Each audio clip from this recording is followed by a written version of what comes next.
Welcome to the Motorcycles and Misfits podcast, coming to you from sunny Hollister, California.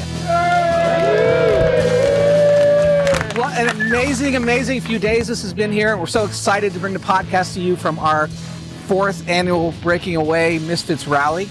So, Jim, who do we have here tonight? Hey, happy to be here. And as always, be cool, be kind, bring firewood. And in this beautiful amphitheater of tree studio tonight, we have Breaking Away Matt. Hello. Hey, Matt. My nards smell like blue cheese. Okay, says a lot about the event. And to my right is Stumpy John. Hey, everybody, my nards smell like blue cheese, too. Wow, same blue cheese. This is where we're going. I can't wait to find out what Emma smells like after her 6-hour ride. The vinegar And to strokes. John's right, we have Rob, the D is for dangerous. You can come and get some of this. Dave. Hello, everybody. My nards smell just fine. And really hoping that Emma is going to change the trajectory of this whole thing. We have the wonderful Miss Emma. Hello, darling. No, I'm going to bring a bit of class to this. Always. Yeah. Yes, well, no, thank you. However, I did just get back from a 6-hour ride, and I'd say I'm quite ripe at the Oh, you moment. big clammy. I'm looking forward to a shower. Are you baking bread or cheese? Oh, no. No. Well, to brighten our day, the most adventurous out of us all, Scotty. I missed y'all. You were gone all day, too. Yeah, we had a great time. You were gone all day, too. So, yeah, we've had a great weekend here at volume number there's one 4. Who else here? Neil. Oh, yeah. What? That guy! Liza. Oh. That's right. Hey everyone. I know. And sorry, I did forget camouflaged in the back. I'm hiding. Neil. It's Neil, and I'm walking around with a microphone, and I don't know what I'm doing, as usual. You're doing it well, though. I do it, yes. I may be wrong, but I'm never in doubt. And we also have an amphitheater of really awesome stunt misfits all around. Yeah. So, yeah, what an awesome event. Matt, correct me, I think it's one of the biggest yet. Yeah, we've had the most signups at this event. The weather rained right up until the event, and it's going to start raining as soon as we leave, so we really lucked out this time. Sounds good. So maybe for people that weren't familiar with what we're doing this weekend, just give us a quick synopsis or the shakedown of what's happening. We have guided adventure rides. We have guided and training for big bikes. We have in the park guided rides, street rides, food tours. We have catered food on site. We have 3 massive tables of raffles and prizes. Yeah.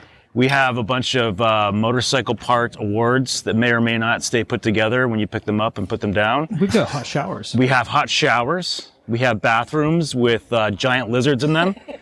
We have Mia, the photographer, and our awesome dad, Randy. And we have Brother Bear.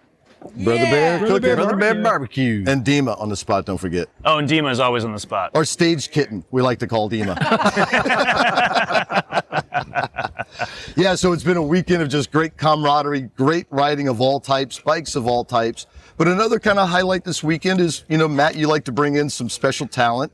And we had Rob Day join us. Yeah, so, and it was Rob, fun. Yeah, welcome. So maybe Matt or Rob, you want to talk about your connection and the genesis We go of back all that? quite a ways, back to, I think, 2016, right? 10 years. Yeah. So we were both instructors at Rawhide. They're calling them instructors now, by the way.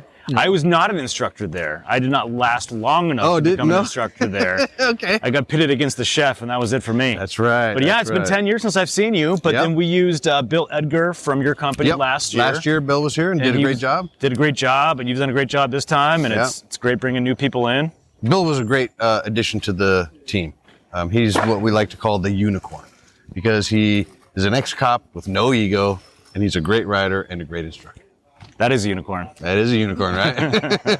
Right on. So that was 10 years ago? 10 years. And yeah. you guys kind of went your own ways, but stayed in the motorcycle I stuck world. around for a while at Rawhide, like 7 years, Right. and then broke off on my own. All right. So tell us about that.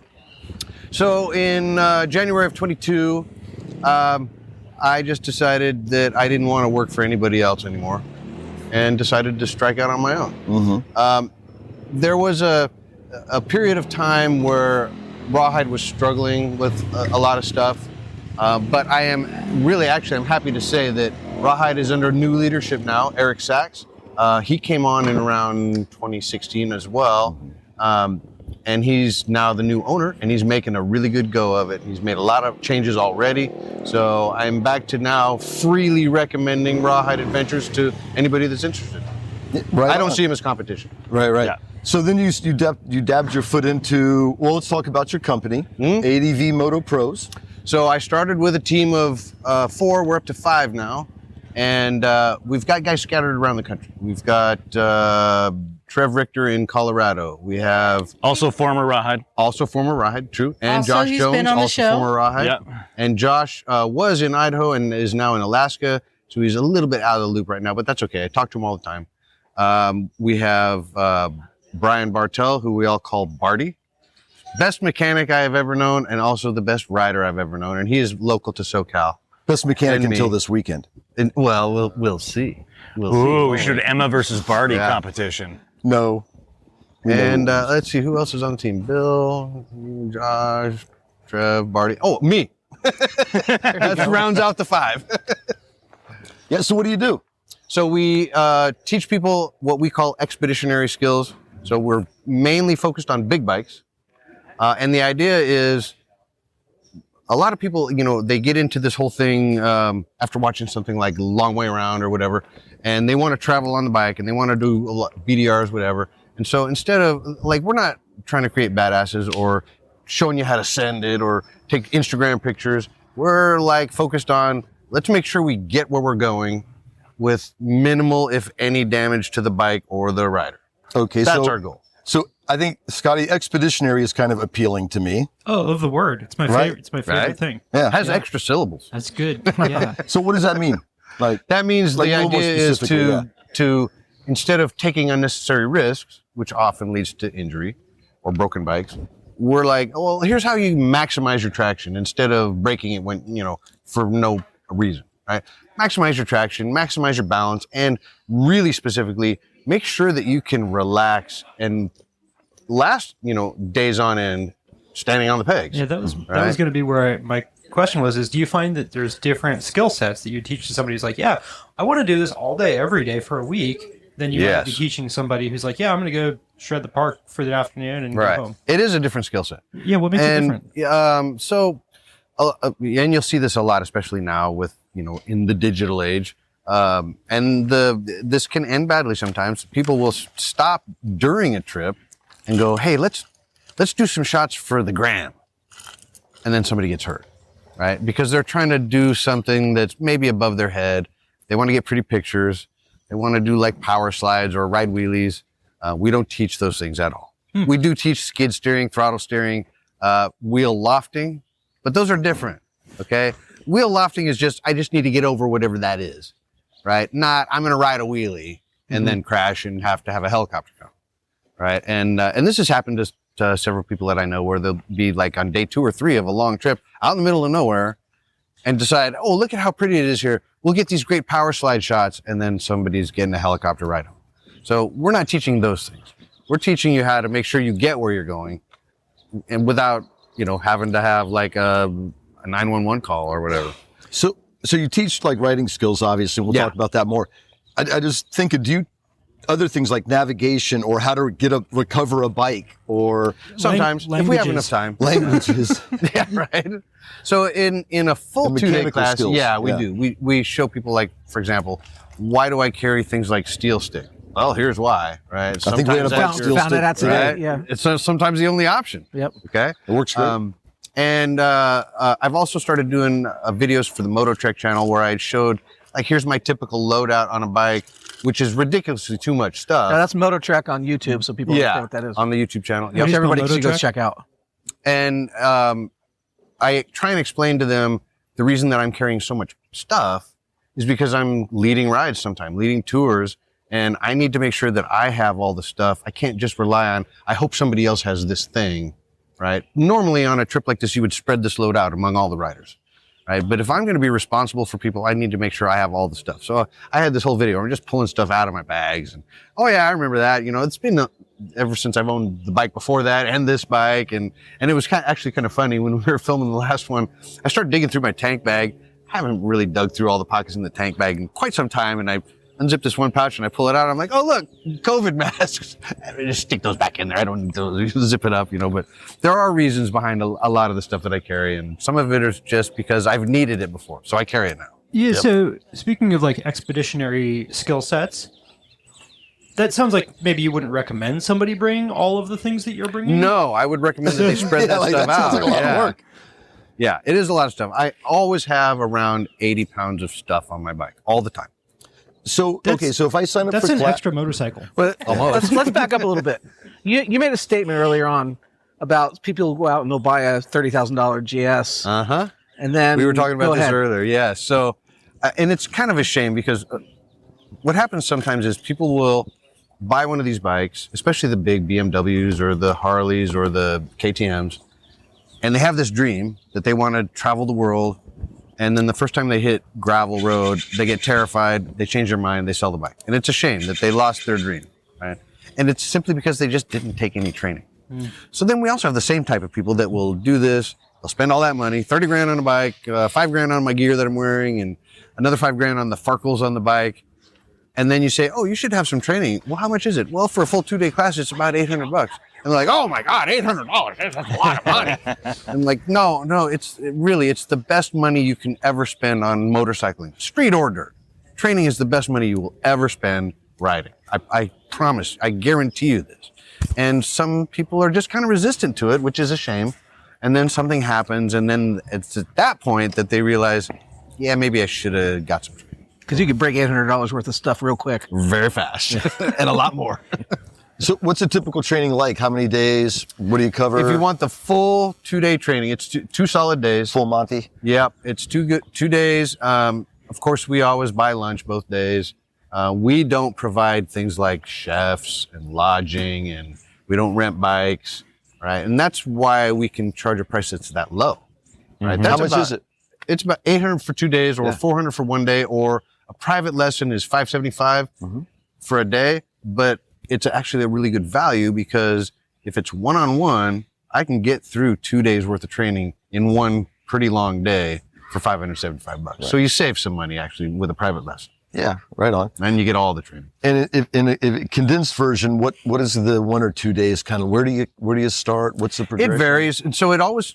First of all, it changes by like how much time do we have, and everybody that took the clinics here knows that we only had half a day. Yeah. And maybe we talk about today. Yeah. Why don't we jump into these that, are like how your morning foundational started? skills is what we and do. You started at with these the clinics. class, right? Yeah, we start here. We talk first. We always talk about things like relaxation, breathing, vision, body position. Especially, we stress all the time relaxation because you don't want to get worn out doing this, right? And even though we're trying not to, training is pretty taxing, right? Especially we're doing drill after drill after drill, right? The trick to all of this is recognizing when someone's running out of gas and going, all right, find some shade, let's take a break, drink some water. Right? But that's a clinic setting. And by the way, I always give the Misfits a really good price for this. Right? It's usually Misfit discount. And I do the same for Horizons Unlimited as well, because these are more like my people. But still, it's the same thing. And the actual skills that we train on depend also, at least in part, on what's available, right? So here we had a couple of different areas that we used, and it was pretty good.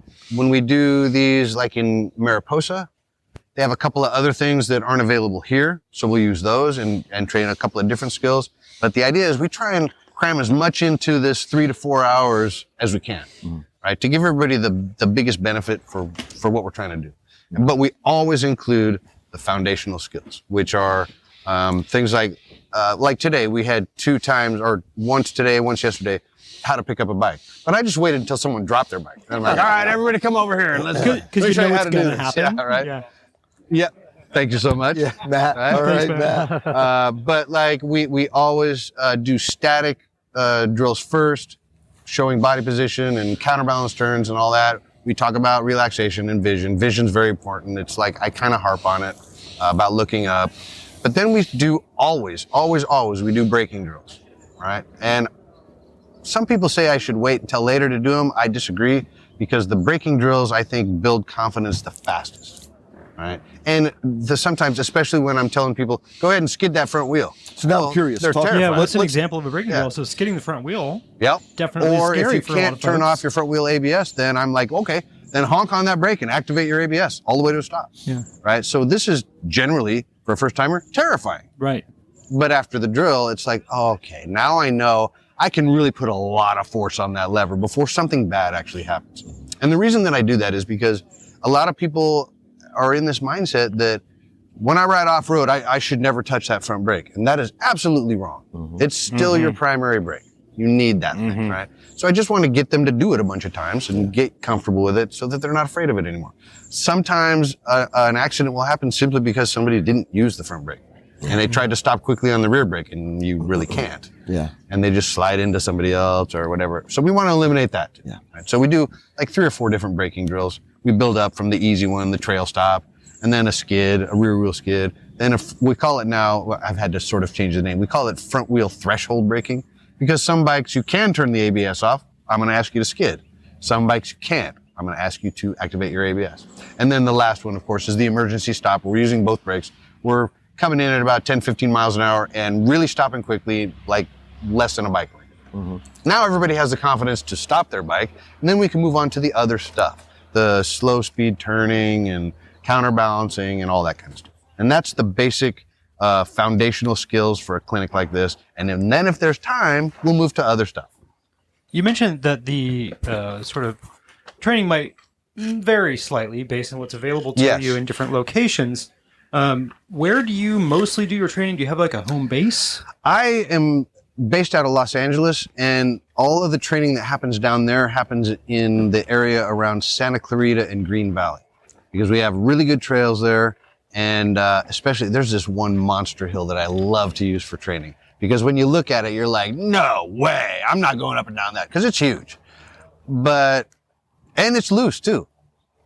But then I just show everybody, look, okay, I just go charging up it. I tell them, just stay on the main trail.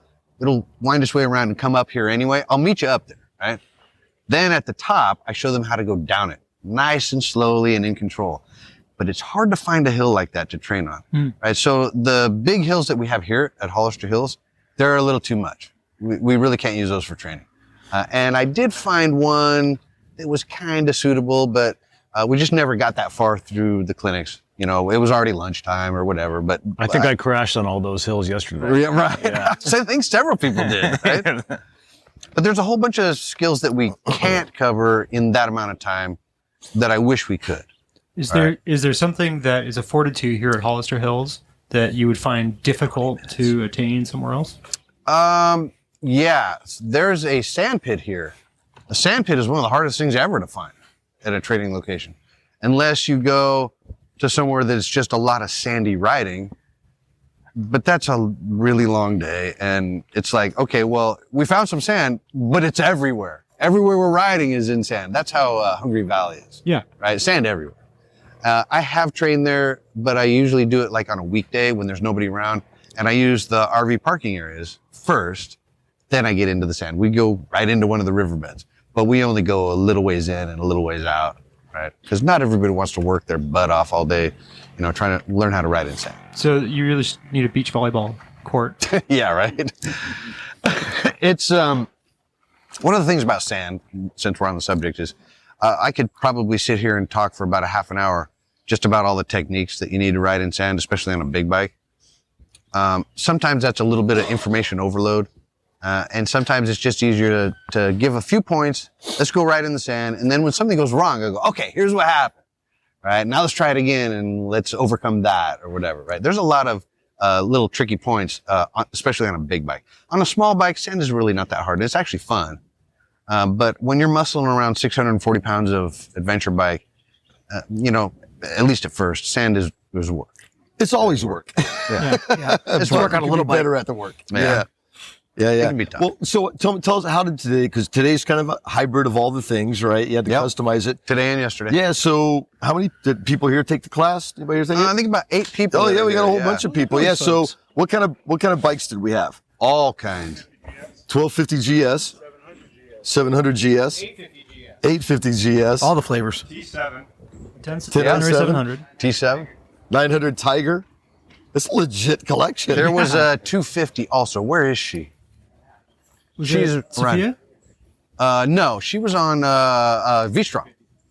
Serena was. Oh, Serena. On a V-Strom, and then there was a couple of smaller bikes, a couple of 250s also. So Don't forget the pretty much ran the Ibex. gamut. The whole gamut. Yeah. So walk us how did they went? How did people do? What were some They highlights? did great. And here's, at first I was trying to think of who do I want to call out as the most improved, but there really wasn't any single most improved because everybody improved, which is really what I want to see, and this is why I do it. Right? So where was did the you least start? improved? I'm sorry. The least improved? Well, probably me. Good answer. Good answer. Right. We start off really easy and work our way up. So another reason that I do these drills in the order that I do them is because everyone builds on the last one, right? And I just want to, I don't want to throw somebody into something and just throw a whole bunch of information at them that they haven't heard yet and then go, okay, do it, right? So I start small. We started right here on this little teeny slope here, right next to where we're sitting, for the clutch friction zone. And all we're doing is standing next to our bike, using nothing but the clutch, moving it forward, holding it, moving it backward, holding it, right? Yeah. Just so that you can identify that little 1 to 2 millimeters of lever travel. That's your friction zone. Now we can move on to other stuff from there. We're going to extensively use the friction zone when we do our slow speed turning and stuff like that. Yeah, for anybody who isn't here looking at it, the small hill he's looking at is actually like the flatter part of the camp. Right. It's like a little slope. Yeah, it's a great little exercise spot. Just has to be, enough of a slope so that when you pull the clutch in, the bike will roll backwards. That's all we're looking at. Yeah. Right. And from there? And then from there, we go on to other things.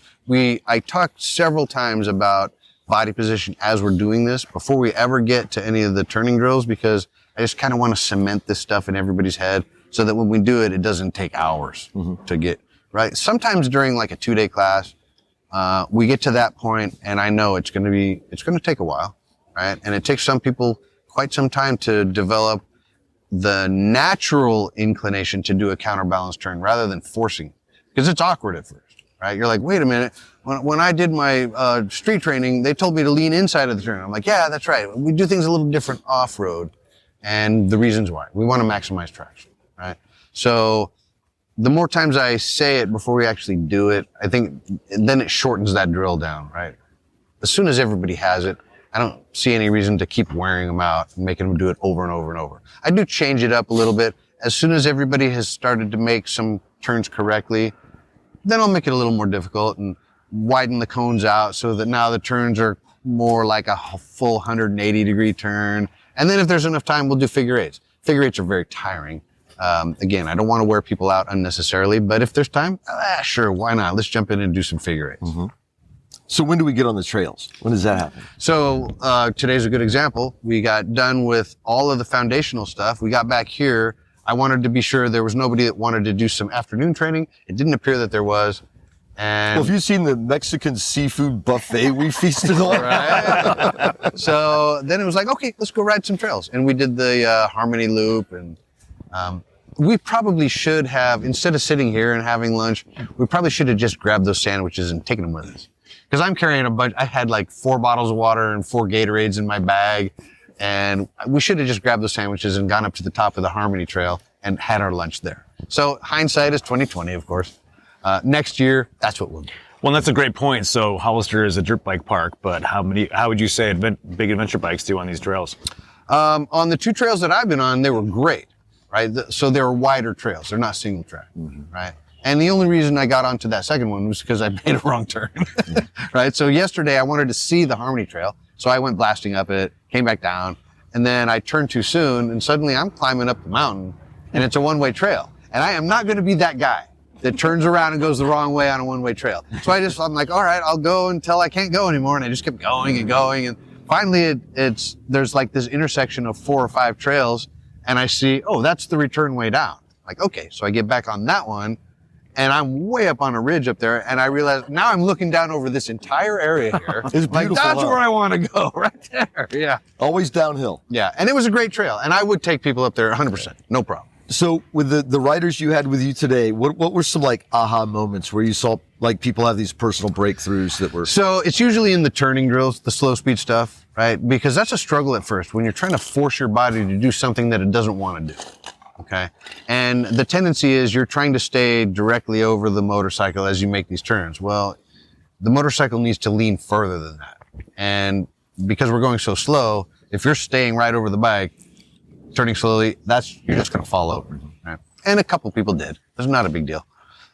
So when I start to see people making the transition between two turns correctly, then I know, all right, they already thought about it before they even got to that point. They made the transition correctly. Their body position is correct. They're not stabbing at the brakes or the clutch, and they make a nice smooth turn, and then they do another one. I'm like, okay, that's their light bulb moment, which is what I like to call it. Right? And then they usually are like, oh, yeah, I did it. I'm like, that's why I keep doing it, for moments like that. So, Matt, did you have an aha moment today at all? I don't know if I had an aha moment. Hold on, get him my mic. Does that work? Yeah. I'd like to hear from everybody like how their experience was. I think that's fascinating. Yeah, I don't know if I had an aha moment necessarily, but I think the biggest thing for me is kind of the confidence builder. 'Cause yesterday, we went on a ride with Scotty with just a little easy dirt. And I hadn't been on dirt on that GS in quite a while. And I was, did not have a lot of confidence. And after riding today and, going through all these drills, what I really appreciated was the maximizing traction drills that we did. And then going out on Harmony Gate, and it was just easy, and just focusing on the things that he taught us, looking up, looking ahead, not looking directly in front of you at the little bits of sand coming up. So, yeah, it was great training. Really appreciate it. And it was a fun ride too. Yeah. Yeah, right on. Yeah. Lee, did you?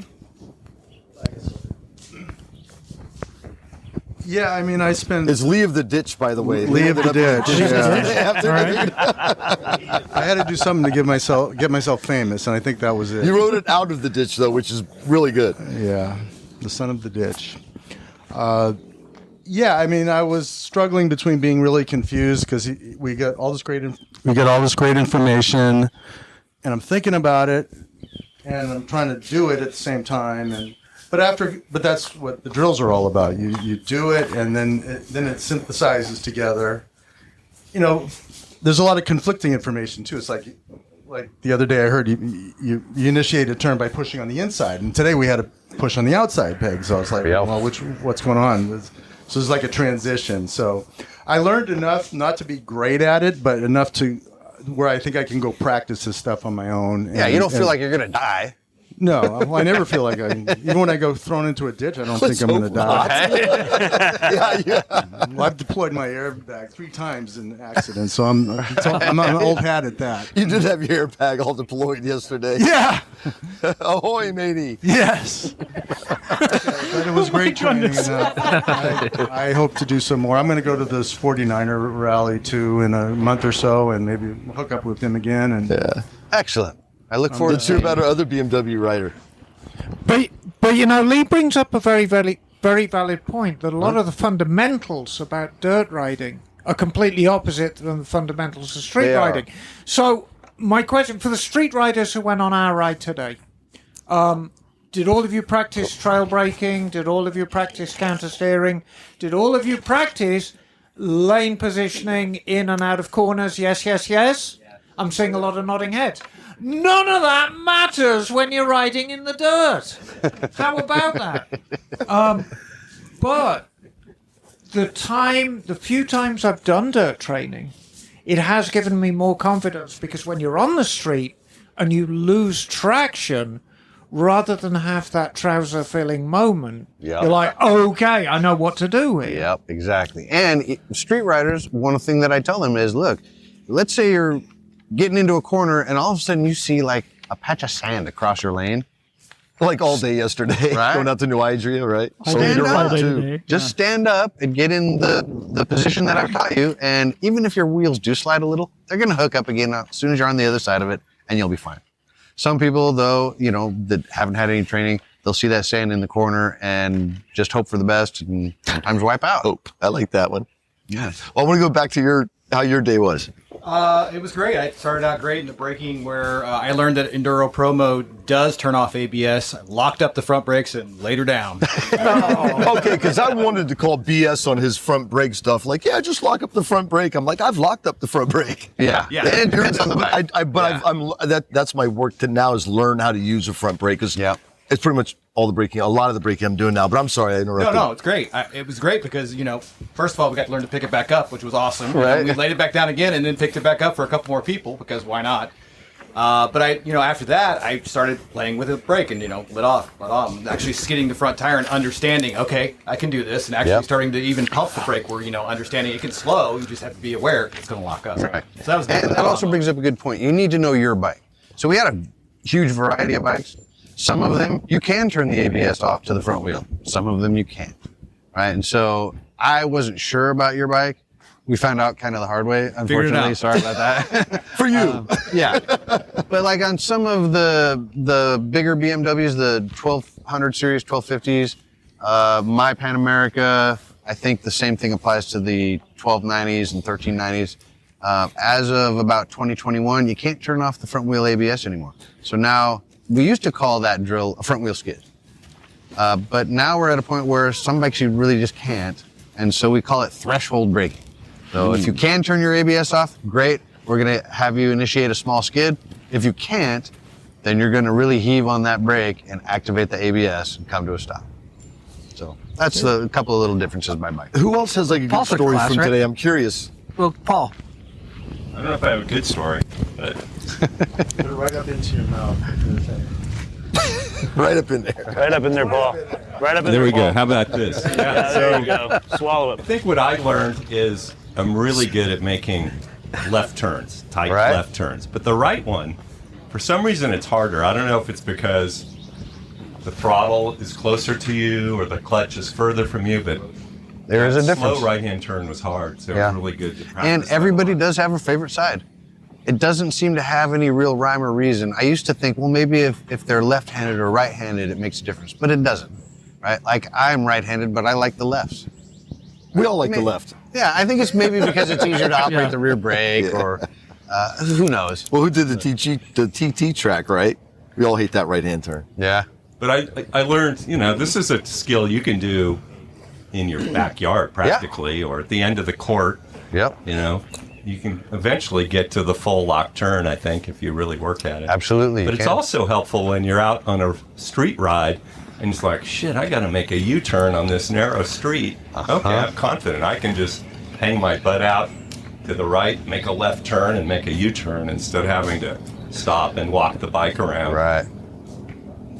Yeah, I've made some amazing U-turns. Not all of them worked out the way I wanted. But at least I tried. U-turns are a really important expeditionary skill. They are. Yeah. They are. Shackleford. Right? Comes from Sometimes you get Shackleford, I halfway believe. through a state and you're like, I don't like it here. I'm going home. Does anybody else want to share something from today? Because the stories I've been hearing are awesome. Everybody. Yeah. Hi, this is Aaron. Yesterday was a really great day for me. I went up on Jim's adventure ride, and I was concerned about how much traction I had, what was going on in the corners, but I got up the hill, up the mountain, got off road a little bit, and I just started to feel good about the bike, about my ability, about just everything. I came back down that mountain and I found my happy place, and it was wonderful. And it wasn't the road that was any different; it was me. You mentioned it was great. You mentioned you found a flow state on a shitty road. Yes, it was absolutely fabulous. That's awesome. And the riding we were doing, we were up at New Isery, the old Mercury mine, and you were charging it the whole time. And the interesting thing is you didn't know what to expect. There was a lot of kind of switchbacks and ups and downs. But we'd had rain, so there were ruts everywhere and all sorts of kind of weird, big, huge puddles and that kind of thing. And every time I turned around, you were right there, just grinning ear from ear. And I was just I learned to trust the bike and trust myself. And man, it was really great. That was from the training? I mean, you had the training before that. Oh, no, you didn't. No, that was before the training. Sorry. So it's training? Then after that, everything's wrong. And by the way, if anyone did not pay for their gas at Trace Pino's yesterday, you owe that fine man cash. I got it all back. It's good. Okay, right on. Cheers. Michelle, didn't you take the class? I did. Can you talk about that too, Sure, your experience? absolutely. And tell a little bit about your background and Oh. as a new rider and Okay. what? Okay. Yeah, I first. eat the mic. Okay, eat the mic. I rode 30 plus years ago as a Peace Corps volunteer. Came home, stopped riding up until 2 years ago, and started riding Honda Rebel. Whoop whoop, Honda Rebel. Last year, I came here for the first time, had some adventures on my Honda Rebel, and thought, well, that was really fun. Maybe I could do this dirt stuff too. And so I have an XT250, and I'm really enjoying it. But after today, and I'm short, and my husband had put the lowering links on it. After I took Rob's course, thank you very much. My legs are screaming, but happy. Everything changed after I took Rob's course, and I can't begin to tell you, this will be my third course. I can't begin to tell you how important the courses are. Yeah. It just helps with the confidence, and just everything is now different. And so I'm still on the green, but I'm doing them faster and I'm doing them more confidently. And I want my lowering link off my bike. Nice. And I want to get it higher. So I'm excited to do that. So it's, it was very helpful to me to take your course. It's less scary now to drop the bike. Right.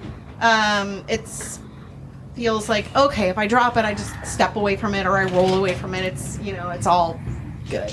So I really appreciate it. I had a great time.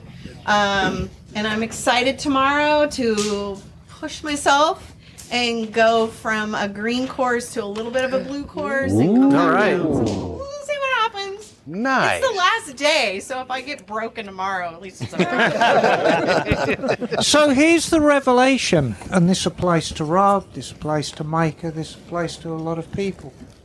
We're all awestruck about who we see as naturally gifted riders. Of course, we're a little bit jealous. Motorcycling is a learned skill. Absolutely. And you can't get away from that fact. And the more training you have, and the more specialized training you have, the better you're going to get at it. It's as simple as that. And to that point, I've been training people for 11 years, but I still take training every single year. Every year I find some kind of training to take. I've been a mechanic for 48 years this year. And I learned something new. You started every when you day. were 3? Oh, you just got more popular, man. Yeah, you did. You just went up and... But I learned something new every day. Yep. Because Absolutely. that's the nature of learning. That's When the- you're not learning anymore, your life is on the downhill side. Well, and here's some. Well, no, it's just very simple. Yesterday was before I took the training. I wound up in a ditch. Today I took the training. No I ditch? didn't wind up in a ditch. Yeah. So, Yeah, but what you're are we stuck going to with that call name you, forever. Lee of the Ditch? Lee previously of the Ditch? Lee was in a ditch. I just want to note really quick. You mentioned people looking really good as riders and looking naturally gifted. I was not naturally gifted. I was a horrible rider, and I think that's what makes me a good instructor. Take classes. Yes, Please. I agree 100%. There's a 37 to 61% fatality reduction rate by taking multiple courses. Military showed us that. Take courses. Yes. Wow. Well, there you have it. And I'm going to add to that, if you observe Micah, and I've observed Micah from really the first time she ever swung a leg over a bike and what that looked like, and if you actually see the way she rides now, she rides like a naturally gifted rider. Because truthfully, there is no such thing as that. It's just you have trained yourself and trained yourself and trained yourself, and in training others now, you're still training yourself. I'll say except for Barry Sheen. And Charlie. And Charlie. Motherfucker. Well, something you touched on earlier was Moto Trek, because a lot of us don't have access to these classes, right? It could be geographic, it could be economic, because it's only $500, but that's still a lot of dough, right? So, but I thought the Moto Trek videos were kind of cool. So talk a little bit about that, because that's something you can like come to a parking lot and do, right? And I really do owe a huge debt of gratitude and a lot of credit to Tim Tyler. He's the producer, director, videographer of Moto Trek. It's his channel. And a lot of, I've received a lot of big opportunities from being featured on that channel, right? So he features some of the most prominent instructors in the country on his channel, right? So I am now included in huge names like Brett Tax and Dusty Wessels, who we used to work with, right? Dusty's a good guy, right? And so when Tim asked me if I wanted to do this, I was just like, oh my God, I never thought that I was really at that level as an instructor, but I never look at myself as some top level instructor. I think one of my redeeming qualities is that every time I train people, I remind myself how it was for me when I was a newbie. And so it's really easy to be relatable to my students by bringing my mind back to that day, right, when I first tried to do these things and helping people along and helping them through that. So for Tim to approach me and say, hey, would you like to do some videos? I was like, oh my God, yes, I would love to. And they're turning out really well. We work really well together. Tim's a great guy. And another opportunity just popped up recently from those videos, thanks to Tim. When I leave here, I have 2 days at home and I'm flying to Tuscany. I was invited by Michelin to go to Tuscany for the launch of the Anarchy Adventure 2. And so I'm like, oh, wow, that never would have happened had I not been featured on his channel. Right? So big thanks to Tim Tyler and Moto Trek for that. Yeah, so if you can't access a class or what have you, just check it out online, go practice in a dirt lot somewhere. Can I just add another of your redeeming qualities, Rob? Yeah. Is that extremely well-groomed beard.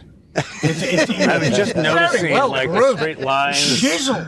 It's a pain in the ass. It'd be a lot easier just to shave every day. Chiseled, because the grey beard is not an easy one to pull off. Right. I mean, you do it wrong, you look like you belong on a fish sticks back there. But you're pulling it off, dude. That means you look like me. Thank you. Well, I thought it might be fun to talk a little bit about pros and cons of different bikes, because I think Scotty will attest, not to put words in your mouth, that any bike's an adventure bike. That's definitely true, right? No. I was right. I've seen the videos. I've seen things Well, going have you ridden a monkey bike across Mongolia? It must be true. No. Okay, well, there you have it. But, it's kind of like, here's a good analogy, right? You could drive any car you wanted to across the country. You can get a 1972 Beetle and drive it from California to New York. But would you? Yeah. Right? Some people would. Scotty would. Right? So let's talk pros and cons, because there's a lot of different. I wanted to go around and talk about all the different bikes here, because there are so many different cool bikes here. Yeah. But let's talk about like genres a little bit, pros and cons. Big bikes, like I've been dreaming of getting that GSA, the 1300 they have now, or an Africa Twin, and be that epic ride into the sunset. What are the pros and cons? What is the joy and misery I'm going to get into with a big adventure bike? So I'm very fond of the big bikes, and I'll tell you why. Even though all you can really think about at first is, oh my God, once I got all my stuff on this bike, it's going to be 600 plus pounds, right? Well, here's the advantage to that. As long as you maintain momentum on a bike that heavy, no matter what you're about to encounter, you'll make it, right? Because it's hard to stop that kind of mass. Even a cow? Yeah. Yeah. I've seen some people go over some amazing things, right? So that's one of the advantages of the big bikes. And also because they have a lot of power and they can carry a lot of stuff. They're also comfortable on the highway. So those are like the advantages of the big bikes. Again, maintaining your momentum on a big bike, as long as you can do that and not hesitate and not slow down too much, you're going to make it. Even if it's not pretty, you'll probably still make it. Whereas, let's say you've moved way, way, way down to a super light bike, 250, that only weighs under 300 pounds. There's a lot more chance of getting bounced off of the trail on a lighter bike, right? It's much easier to control, right? Because the ratio of body weight to bike is reasonably more equal, right? You don't have to have as much freedom of movement of that bike underneath you, right? You could sit down on it most of the time, but it's not great on the highway. Matter of fact, they're terrible. and it's not going to be able to carry as much stuff. All right, so but let's go back to the big bikes. We'll get to the little ones. So what are the downsides of a big bike? The weight, right? When you say weight, what does that translate to in the real world? When you're actually riding slowly, because on all of these bikes, no matter what, you're going to get into a situation where at some point you're going to have to ride slowly. That's super tricky on a big bike, and this is why I have this company in the first place. Right? Riding slowly on a big bike can be a lot of work. Or when it tips over. Yep, and when it tips over, you got to pick it up. The elephant in the room, I think, is when it tips over. Yep. So we always try and include a drill about how to pick up a bike properly. There's several different ways to do it. The idea here is, the goal isn't just to pick the bike up, it's to pick the bike up without hurting yourself, right? So you can do it again 10 minutes later. Right, and sometimes you have to, right? Especially in sand, right? I will say this, if you're riding a long stretch of deep sand and in the last 15 minutes you've dropped the bike 3 times, let's say, and had to pick it up, now it's time to take a break.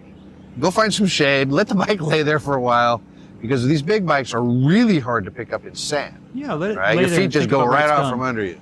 So yeah, there's some disadvantages to the big bikes. Well, absolutely. And here's one other thing, because there's people I talk about adventure riding. If you want to do adventure riding, and I'm going to go ride somewhere because this happened, and you're going to get back in there, change your rear tire tube at home.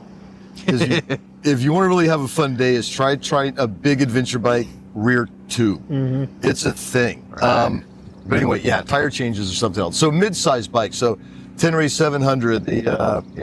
What are the tire? KLR, baby. The KLR, most baby. popular. And So the KLR, by the way, is the workhorse of the adventure Thank community. If you are unsure about what bike to buy, you cannot go wrong buying a KLR. I promise you. The cockroach. Wait, come on. You'll get good trade-in value on that too, right? All right, so it's $2,500. So the mid-size adventure bikes, what do you like about those? I like them because they still have plenty of power. They're probably 100 or so pounds lighter than what I'm riding right now. They can still carry enough to take an extended trip, and they're still okay on the highway. So right now, my current favorite middleweight is definitely the Yamaha T7, and might be my next bike, because that bike is a lot of bang for the buck. Even if you get the all-new T7 World Raid with all the stuff, all of the 6-axis IMU and the dual front disc brakes and the dual gas tanks, it's still only about 13 grand. That's a lot of bang for the buck.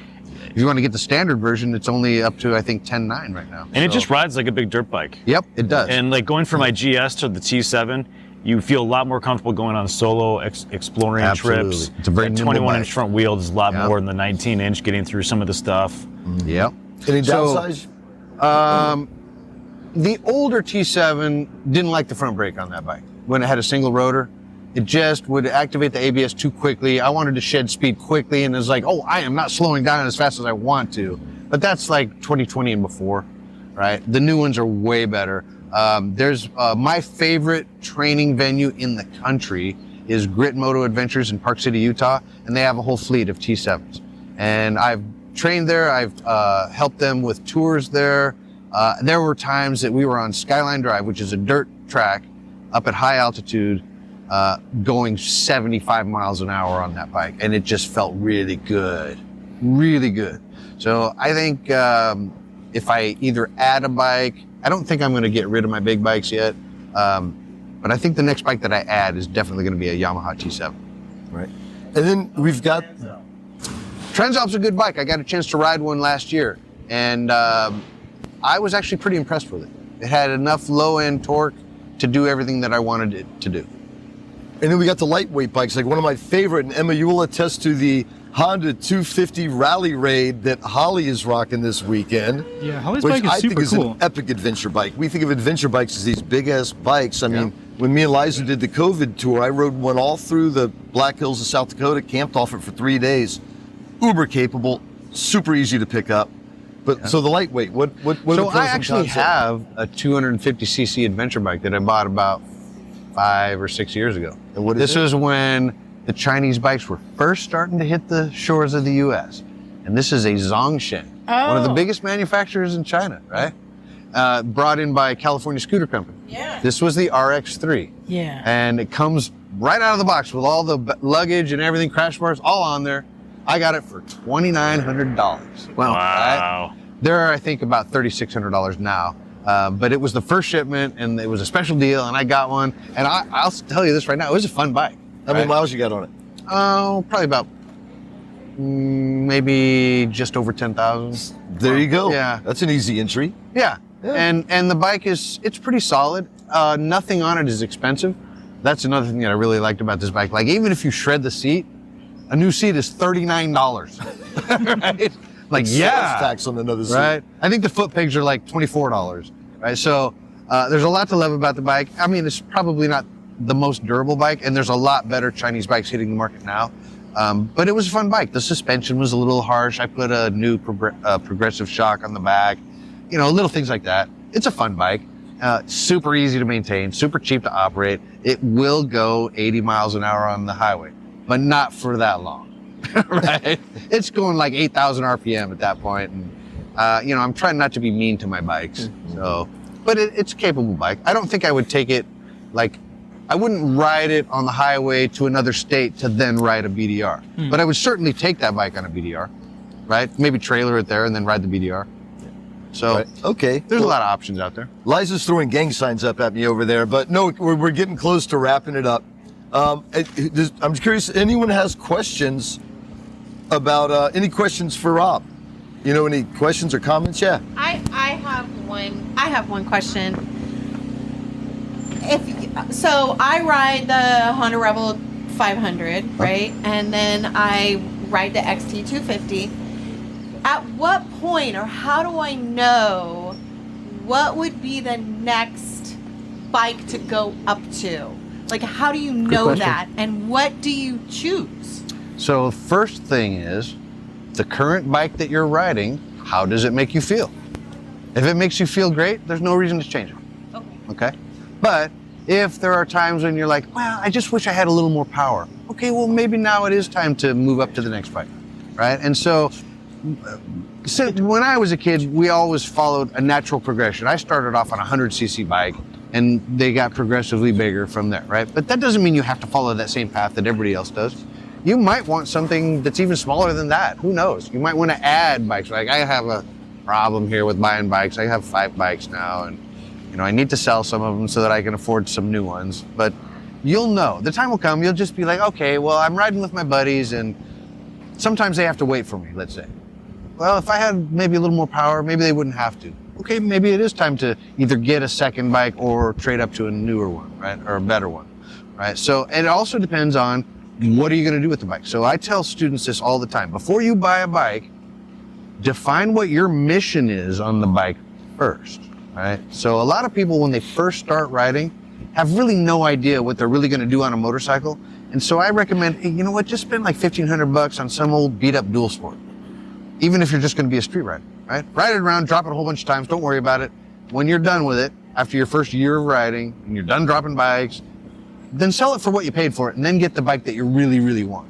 So some people make the mistake of going, well, I sure do love that CVO Road Glide that weighs 963 pounds. Yeah, it's not a first bike. But some people try and do that, and then it just sits in their garage, right? So don't buy anything that feels like it's too much bike yet, right? But also don't convince yourself that some bikes are too much bike. Go for a test ride on them, right? Or if you have a buddy that has one, ride that one, right? And then you'll know. The way it happens with me is I look at bikes and I'm like, I wonder how that bike would be. And then I ride it. And that's where the problem comes in, because every time I test ride a bike, I'm like, all right, I have to have this, right? And then I'm like, I don't have any room in the garage. What do I do now? I got to sell some bikes, you know. You got to make decisions, but it's all a personal decision. There's no one right answer to this. So you have to decide, first of all, what's my mission? And then which bike do I think will meet my mission? So I'm kind of in the same boat as some of you know, or listeners to the podcast. This is Neil, by the way. Have that itch to get another bike, a dirt bike. So this is the section where Neil rides other people's motorcycles. And one of the great things about coming to the rally is I've been able to sample a few. And I've come to the conclusion, I love the FE 501 because it's light and it's got tons of power. But it's more than I can afford, and it's frankly more bike than I can use, to be honest with myself. So I had an opportunity to ride a couple of WR250s, a stock one, which is Dan's, and or Dave's rather, and then I got to ride Dan's modified, bored out to a 290, and that's an excellent bike. And I feel like it really fits for me, and that's the direction I'm going. After all this time. And these are both WR250Rs. What's that? Yeah. Is yours a WR250R? Or? The first year WR250R bored out to a 290. Very cool. Okay. So yeah, I think that's a good bike for me. It's easy to work on. Doesn't require too much maintenance, although I'm not averse to doing that. Price is right. Aftermarket's good. And it was just a joy to ride. It's really set up well. And with the extra top end, or with the extra displacement that it has, it's got a broader power. It's a great bike. So, mystery solved. All so right. there may be something new. My D number will increase by 1. You have to be careful, though. You shouldn't ride any other bikes until after you get one. That's right. You'll fall in love with them. Yes. Yeah, it's love the one you're with, right? Yeah. Right. And don't forget, how is this bike going to look on Instagram? Don't care. No, you'll die if you do that, apparently. Yeah, I might have cared when I was a younger man, when there wasn't an Instagram, but not now. Yeah. So me too. in the past, I had a CR250, I had a 250 Husky, I had a KDX 200, which is a bike I really loved, and it was a way for me to bond with Jeff Fredette when he came on the podcast, so it was awesome. But yeah. All right, we got time for maybe one more question, comment for Rob. Anybody? We got to ask Miss Emma. I've got a question. Miss Emma. What product do you use on the beard? It's a Philips all-in-one electric, rechargeable. Nice. There you are. Yeah. There you have Your it. questions answered in a thrice, only at the Motorcycles and Misfits podcast. Right. Thank you for indulging me. Of course. Rob. You are a gentleman. All right, and we're gonna wrap this shindig up. What? Don't forget, let's get a shameless plug for ADV Moto Pros. We're getting there. We got you, Liza. You just got to boss somebody around at some point in this podcast. Yeah, don't forget the shameless plug. Anyway, Jim. for shameless plugs, we are going to go to Breaking Away, Matt. Yes, so advmotopros.com? Yes. Awesome. Also, a couple more shout outs. Pacific Motorcycle Training, Craig and Chris. Yes, big thanks to those guys. Absolutely. Chris and the team at Hollister Hills, who've made it so easy for us to be here 4 years in a row. Law Tigers that helped us out with the insurance. Again, big shout out to Law Tigers. Yes. Gilroy Motorcycle Center. The grand prize you see over there on the center table, that's from them. Big donation from them. Yeah. All right. And I think how about Breaking Away? A big round of applause for our host, Breaking Away. Thank you. And with that, you can go to breakingawayadventures.com. We will have the dates up for next year's rally, but I'll tell you right now, it's April 15th through 18th, 2027, right here at Hollister Hills. Volume 5. Be there or be square. And Rob, D is for Dangerous. How do we get a hold of you? You can get hold of me through the website or through Instagram and Facebook, also ADV Moto Pros. And I also will, from time to time, answer comments on the Moto Trek channel, even though I know it's a dangerous business. All right. All the good stuff's in the comments. Right. Cool. All right. Well, on that note, I think we're out of here. Hey there, welcome to the second half of the Motorcycles and Misfits Extravaganza, coming to you live from Hollister Hills SVRA. I said we're live, guys. That's better. It's a little more subdued crowd. It's Sunday morning. I mean, when I got out of the tent this morning, the wreckage, the human wreckage was something to see. But nevertheless, here we are. Now, for the second half of the show, we're going to do something a little bit special. And for those who are listening and for those in the assembled crowd who are Patreon subscribers, you will know that one of the things I do for Patreon subscribers is I do Ask Miss Emma. And this is a technical helpline that if you're having problems with your bike, or problems really with anything, you can write in and I'll give you the best answer I can. It's been very successful over many years. So what we're going to do is we're going to do it live this morning. We have an assembled crowd. It's a tough looking crowd. I'm going to do my best, but there's a bunch of pirates out there. Charming. So I'm going to do my best to answer your questions live. So with me right now, Liza has already left because she's a quitter. However, I'm joined by Neil on the sound. Thank you, Miss Emma. All right. Always a pleasure. Thank you, Neil. That's very charming. And the always lovely Micah, who is our roving microphone. Happy to help. I am happy to have you here. So, haven't left yet. Liar. Why do you turn Ask Emma into a house of lies? Yes, I know. I started off badly, didn't I? It's just a house of lies. No, she's leaving now. That's my excuse. Anyway, let's get stuck straight in with a technical question. Okay, Miss Emma, we have, this is about oil changes. Okay. So my Triumph 400X. Yes. Requires an oil change at 600 miles. Yes. And then 10,000 miles. Yes. Our Yamaha XT requires an oil change every 20 hours. Okay. And it just seems like extreme on both ends of the spectrum. It really is, and there's two factors going on here. So we're going to deal with the Triumph first. Okay.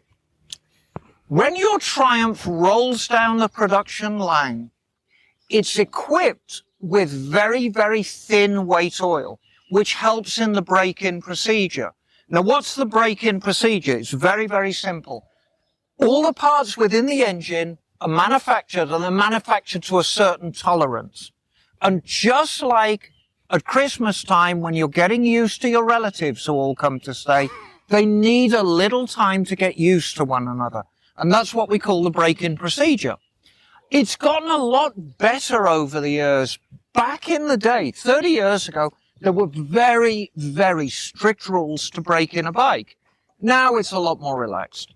You know, they just say, take it easy for 600 miles. But nevertheless, at 600 miles, we need to get that thin oil out. And your Triumph specifies fully synthetic oil. And that's the key. Fully synthetic oil is a completely man-made product. They start with regular gasoline-based oil, and then they refine it, and they refine it, and they add chemicals and add additives. And so that is why you can stretch it to 10,000 miles. Why is that good? Well, it's good for the consumer because you're spending less money on an oil change. The oil can handle it. Truthfully, I really don't recommend it. Even with fully synthetic oil, I'd like an oil change at 7,000 miles. But believe me, that's annually on a little bike like your Triumph. Yeah. So you're really not missing out. But nevertheless, you can stretch that oil change interval because of the oil. Now let's go back to the competition bike. The competition bike specifies normal petroleum-based oil. And that's the key to 20 hours.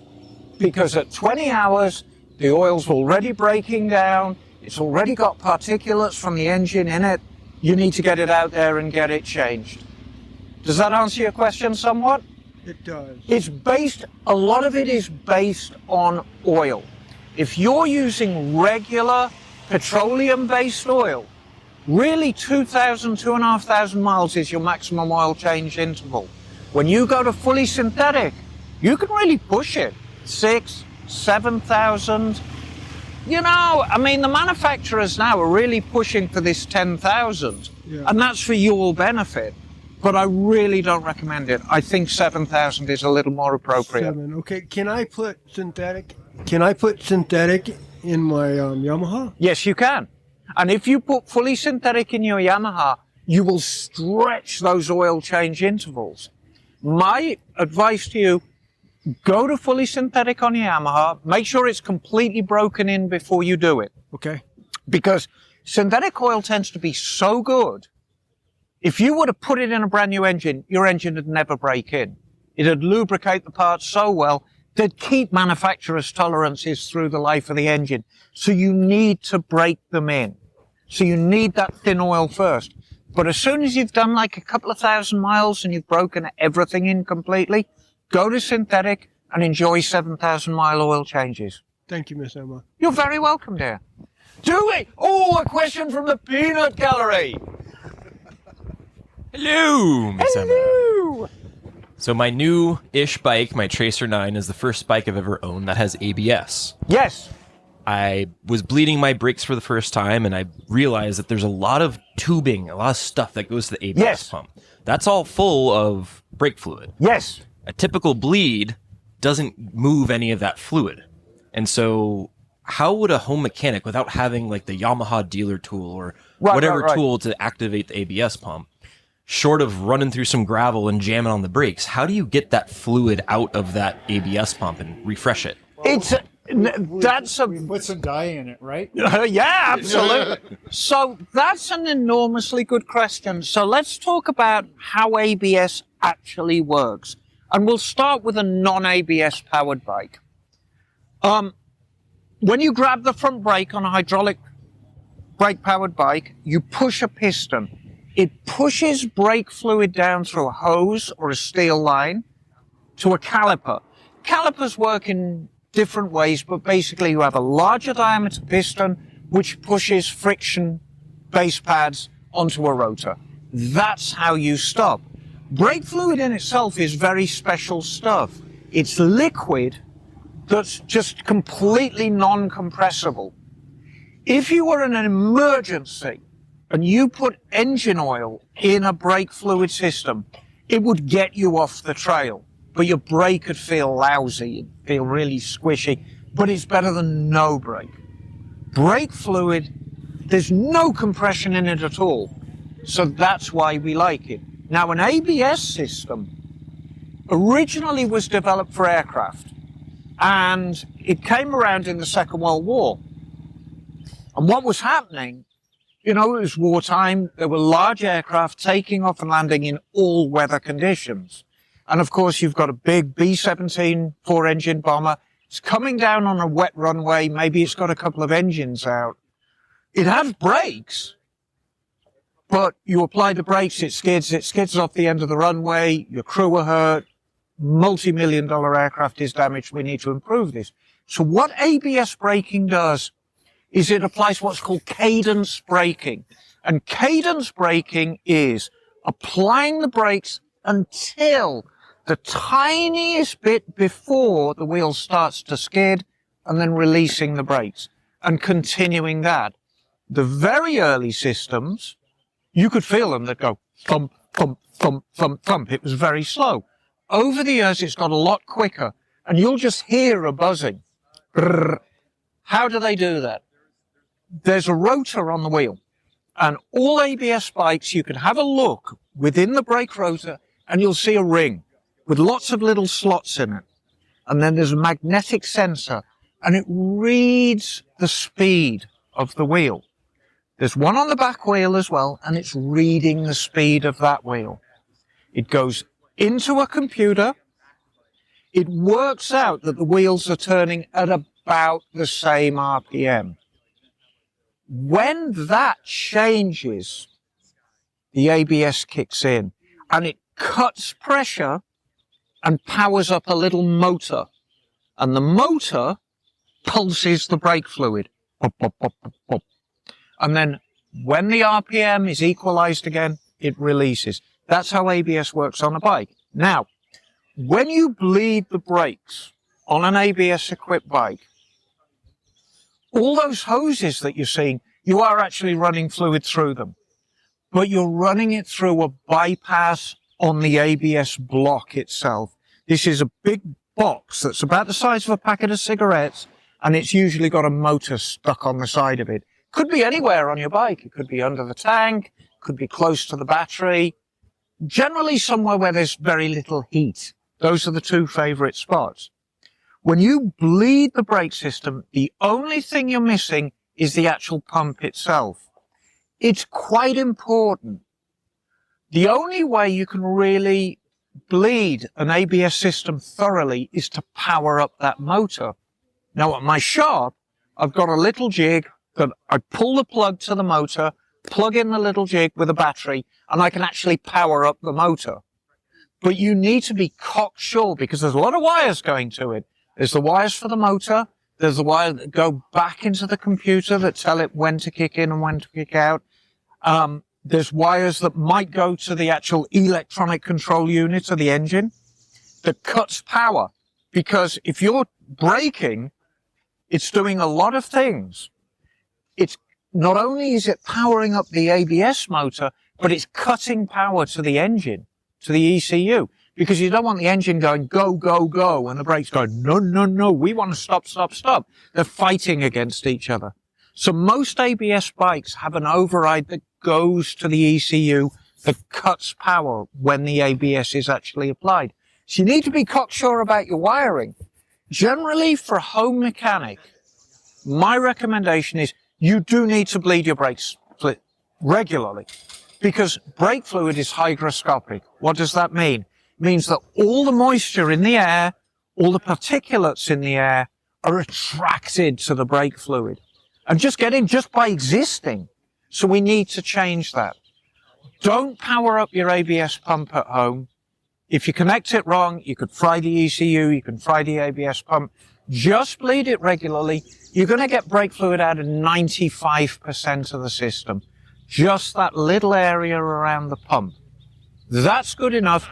Maybe once every couple of years, take it into an actual shop and get them. All motorcycle shops have an ABS pump override and get it flushed at a proper shop so they can get that last bit out.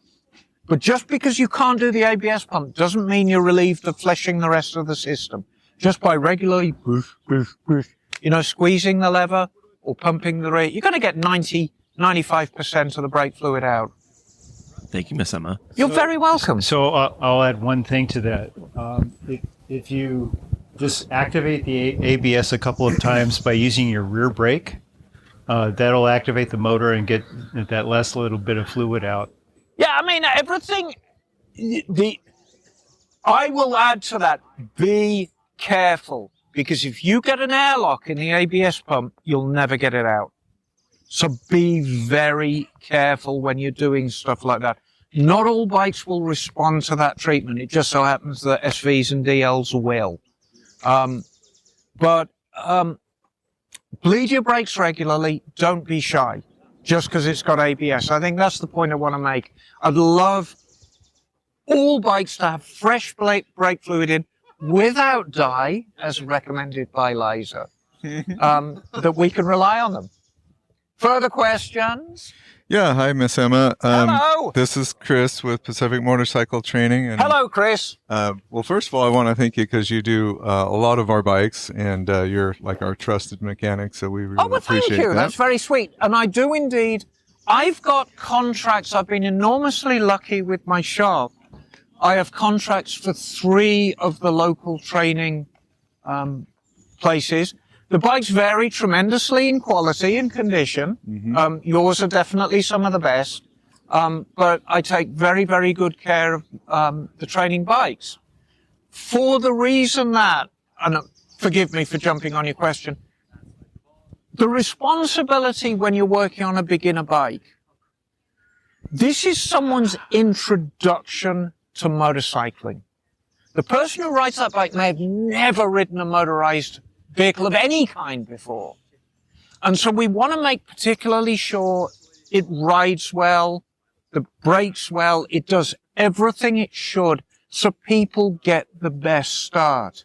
If somebody were to get on a training bike and it's an appalling piece of crap and very, very hard to handle, they have a bad experience and decide motorcycling is not for them, that's a pretty tough responsibility for me. Chris and Craig and his team really do their part, giving them the best instruction. I do my part by giving them the best vehicle. Yeah, we very, very much appreciate it. And we try to do as much maintenance as we can because we have so many bikes that it's Well, yeah, you know, it'd be impossible to bring Yeah, them the all calendar, over. we'd break your calendar apart if we didn't have a lot of people. But when it gets complicated or even semi-complicated, we just give it to Emma and she kicks it out. And it's a pleasure to see. But my question is, when I do chains on the bikes, you know, we got the spray cleaner and then the spray lube, you know, lube and all that stuff.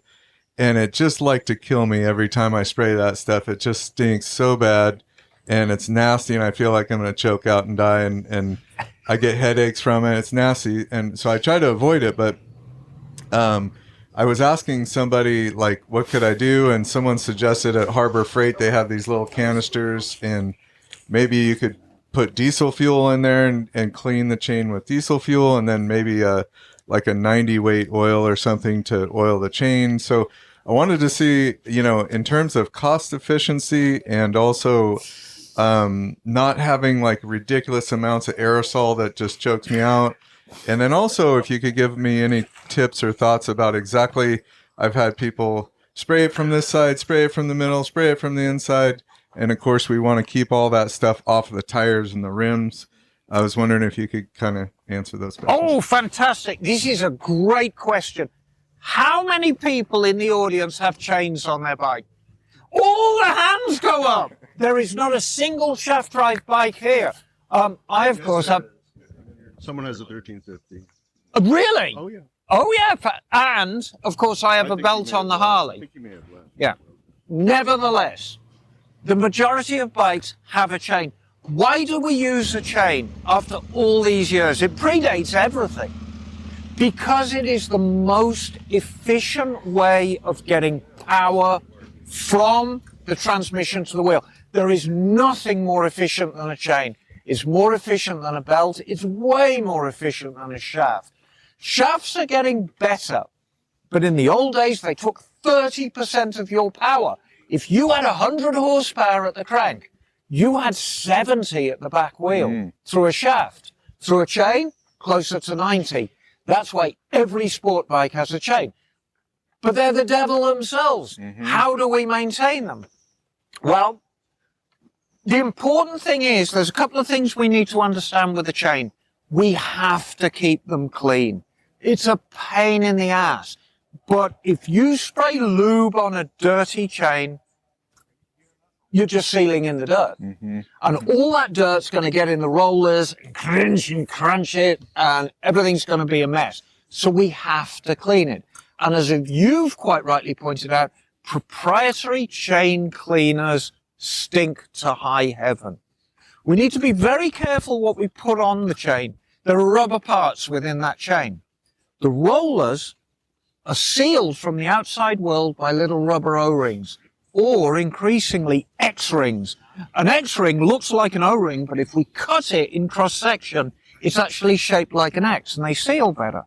But nevertheless, we don't want to destroy them. And a lot of solvents would. Kerosene is a great inert solvent that with a little brush, kerosene smells, but not bad. And you can still get it from your local hardware store.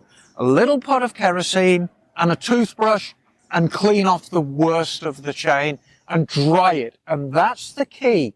Allow it to dry thoroughly before you put the lube on. But you want to get all that crap off. Try and avoid compressed air for the same reason. Chain lube is interesting stuff.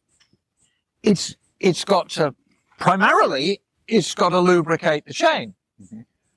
But it needs to stay on the chain and not get flung all over the back end of your bike. Yeah, I wanted to make sure that it doesn't fling all over the steers and all that good stuff. Yeah. Which means you have to use chain lube.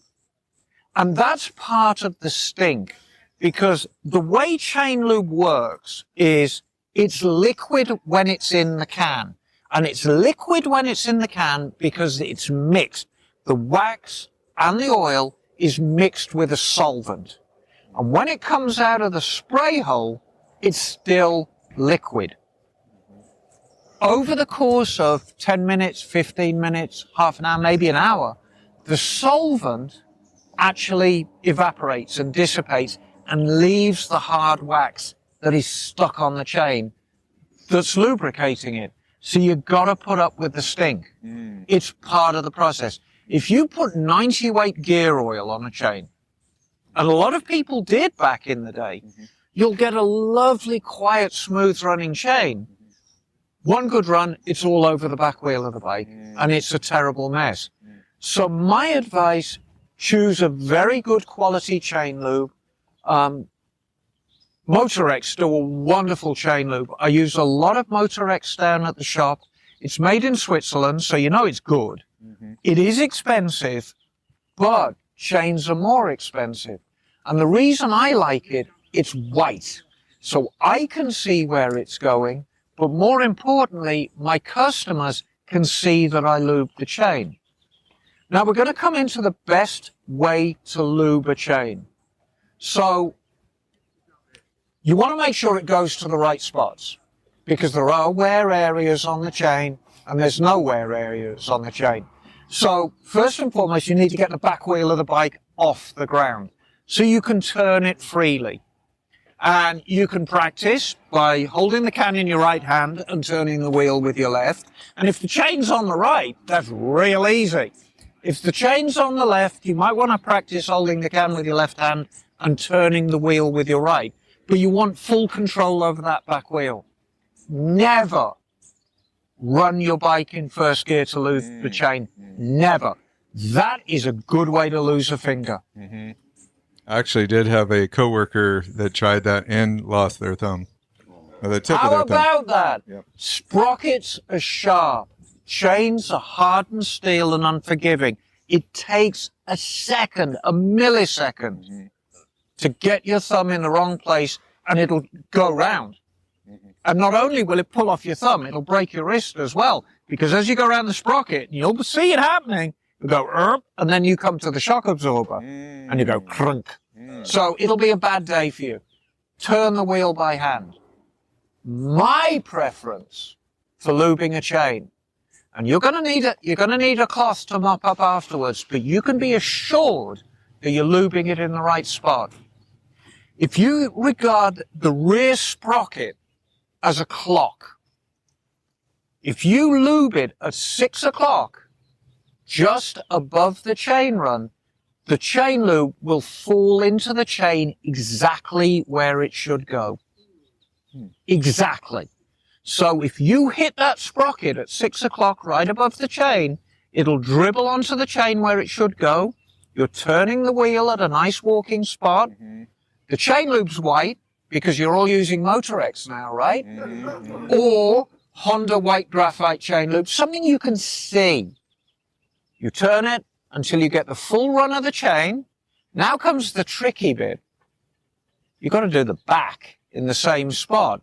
So what you might have to do is you might have to get your old can of chain lube, take the top off that, and so now you've got the squirty top on your using can, you've got the little red straw, and then now you've got the cap from your old one.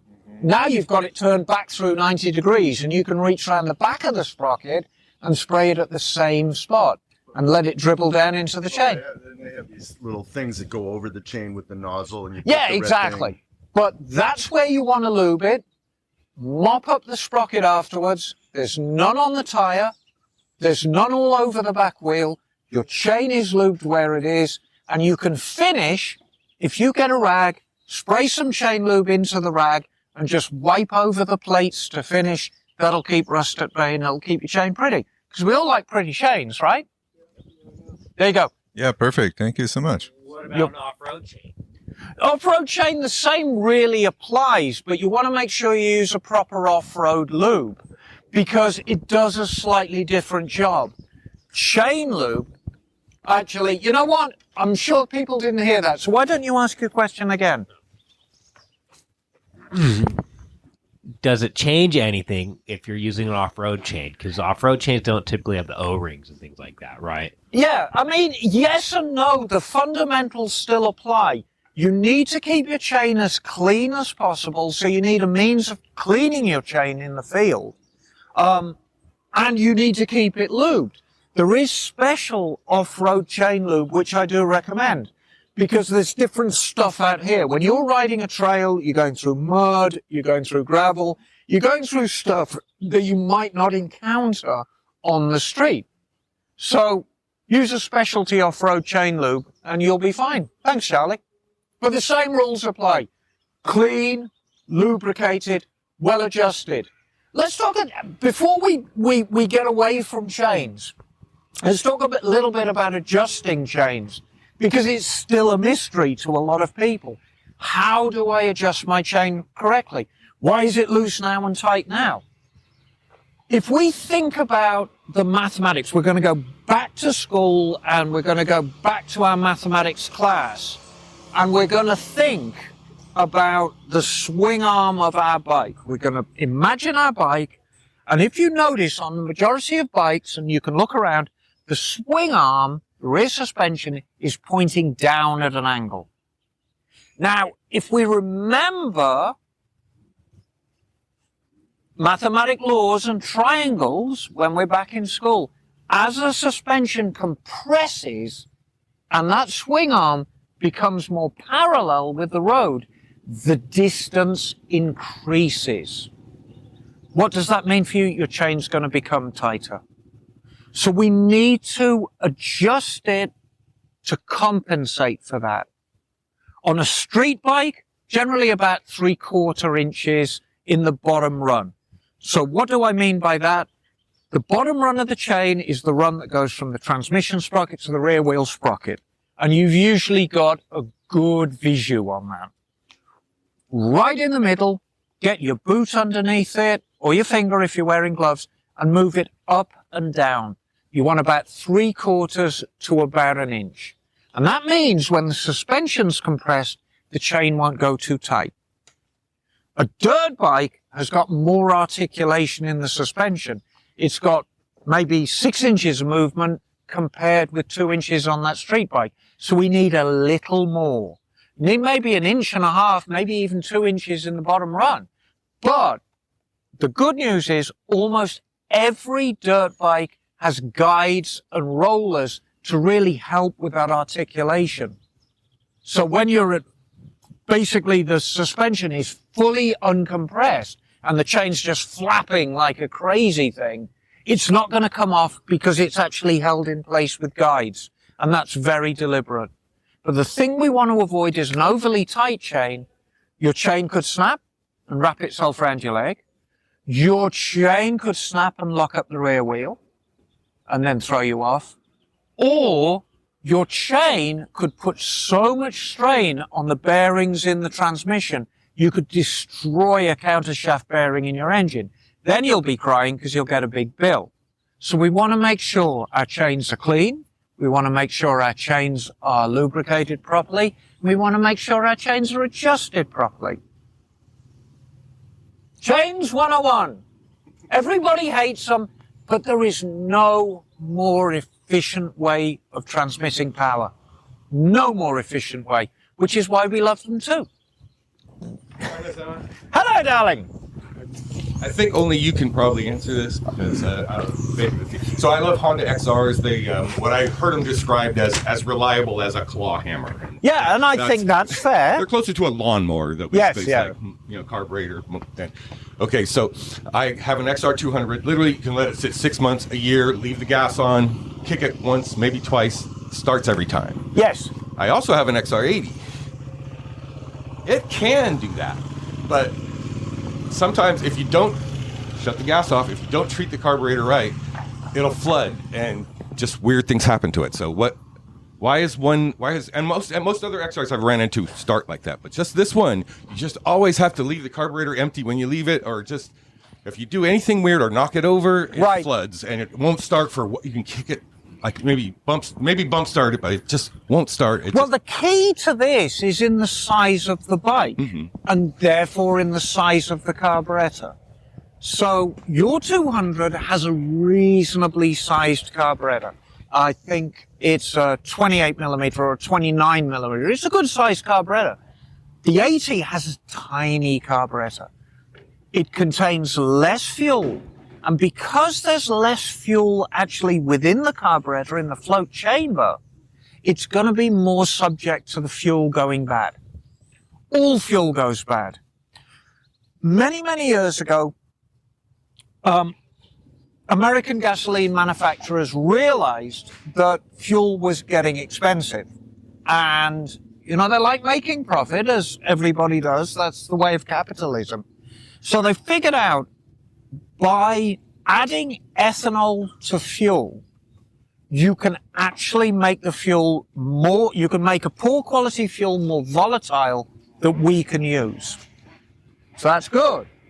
But what's bad? Ethanol is basically, it has molecules in it like sugar. And as the gasoline vapors dissipate, the sugars remain. And this is why when you pull an old carburetor apart, it looks like crystal, you know, it looks like that bag of Haribo Gold Bears have gone mad in there. The 80 has a lot less fuel to start with.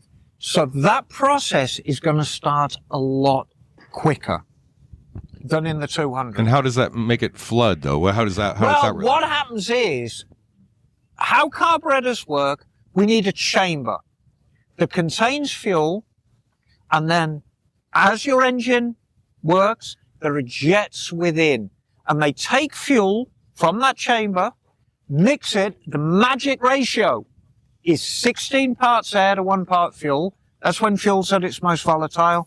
It gets dumped into the engine, suck, squeeze, bang, blow, off you go on the back wheel into the sunset. That chamber in the carburetor has to be maintained at a very, very specific level. And it's a very simple system. It works like a toilet at home. It's got a float, and as the level rises, there's a valve, which shuts it off when it gets to a certain level. Just like the ball cock in your bog at home. On the 80, because it is so small, that float valve gets plugged up very, very quickly. It gets the sugary crystalline deposits on it. It can't seal anymore. The float chamber goes up. It tries to close. It can't close. And the floodgates are still open, and now you're dumping fuel all over the garage floor. How do we mitigate this? Well, I turn the fuel off and just drive it around until it runs out of fuel, and then it works just fine. Exactly. And that's the way we want to get rid of that old fuel in the float chamber so the problem doesn't happen. It just requires a little bit of foresight. I'm going to put my bike away for 6 months. Well, you know, back in the old days, you could rely on the fuel being good in 6 months. Now, 3 months. You know, I've had bikes that need carburetor work after 3 months. It depends. I mean, we're really going to E15 now. And what E15 is 15% ethanol. Is it going to affect the running of our bikes? Not really. But is it going to affect the longevity of the fuel in the bikes? Yes. I'm expecting problems after a couple of months. 6 weeks. So, you know, mind your P's and Q's. If you have the foresight to realize that your bike's going to be hanging around for a few weeks, do exactly what you do. Run the bike, empty that float chamber of fuel. All float chambers have a little screw in the bottom. If you want to have at it, undo that screw, get that fuel out of it, and then it'll be ready for you when you come back. I guess that gives me the follow-up question. I have a Beta I ride. Now I got the KTM, I ride it 2 to 3 times a year sometimes. So I should be doing that. And just with the fuel, should I just make sure I ride it every once in a while? Well, the KTM and the Beta are slightly different because now we're talking about fuel-injected bikes. And fuel... No, that Beta is actually a carburetor. Oh, it's an old... Yeah. Oh, I know which Beta you've got. The little one. Yes. But let's talk about... The Beta is exactly the same principle. I should run the gas out. I don't do it on that one, but I should do Let's talk a little bit about fuel-injected bikes because they are slightly different.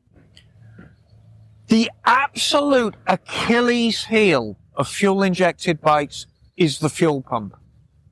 I do more fuel pumps now at my shop than carburetor rebuilds. And that's not just because of the nature of bikes being fuel-injected now. Your fuel pump will quite happily seize up on you because of the crystalline deposits, just as it would flood a carburetor in the old days. So how can we mitigate this? I've got a fuel-injected bike.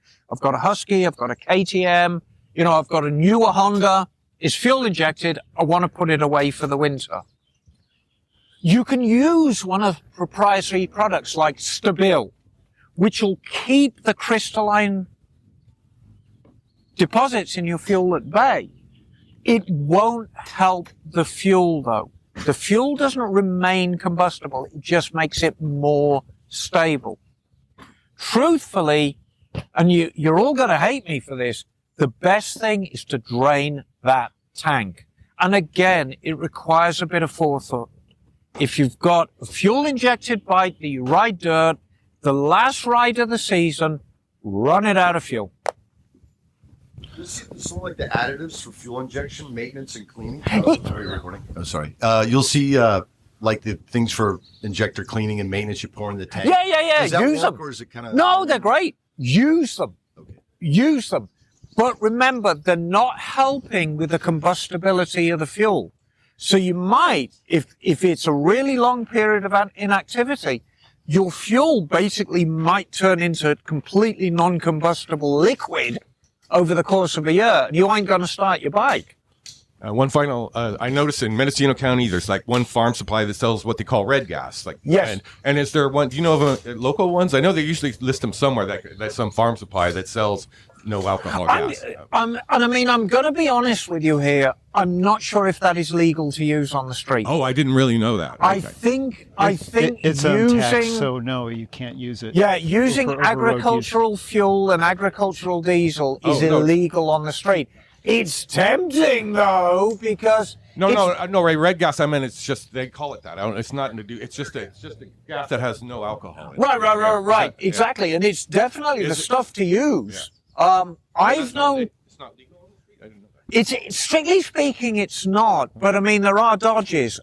I've got a lot of enormously wealthy clients. Not because I'm any good at what I do, because of the geography of my shop. I mean, I'm very close to Pebble Beach and the communities that spring up around Wealth.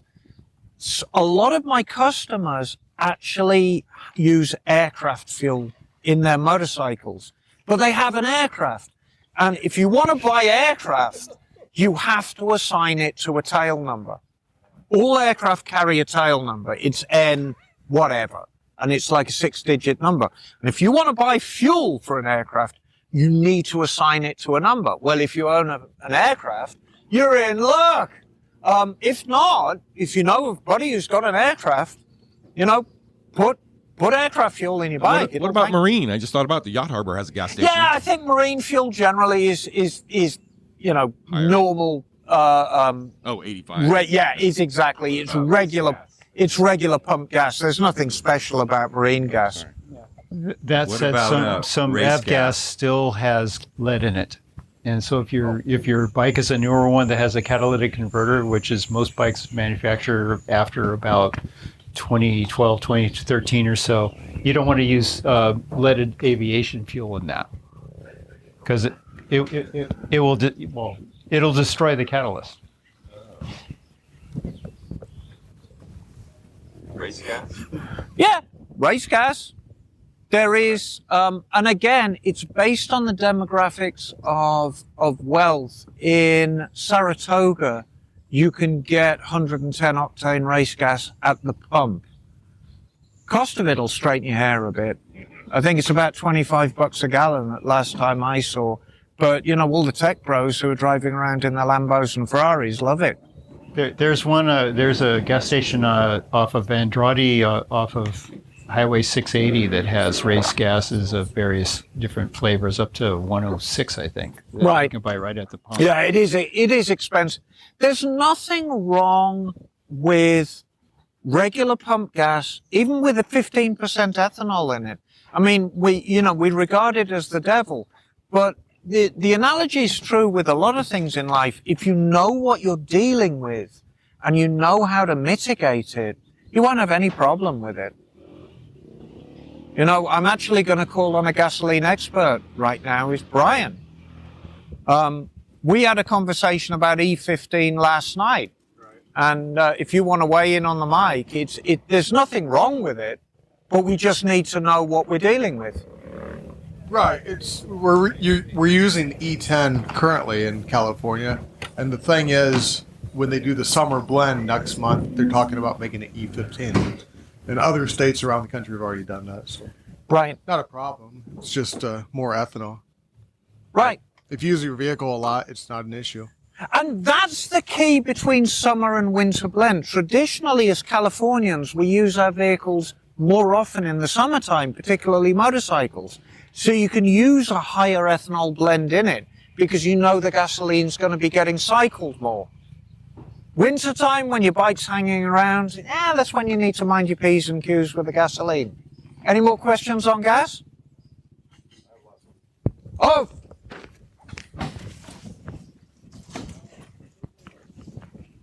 Last question on gas. Do you have thoughts or information about like ethanol eater? Does it, if you add that additive, you add it to gasoline, does it actually keep it combustible longer? I mean, I tend to be an old cynic with additives. I've seen over the years they promise a great deal and deliver not quite what they promise. There's never going to be a substitute for draining your fuel after a period of activity and putting fresh fuel in it. But if there is an additive out there, particularly if it's from a reputable manufacturer, give it a try.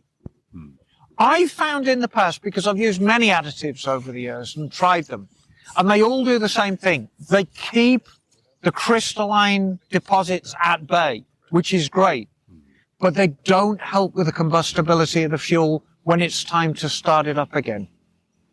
And you can end up just with dead liquid in the bike. And you haven't destroyed the fuel system, but you need to get all that stuff out and get fresh gas in to make it run.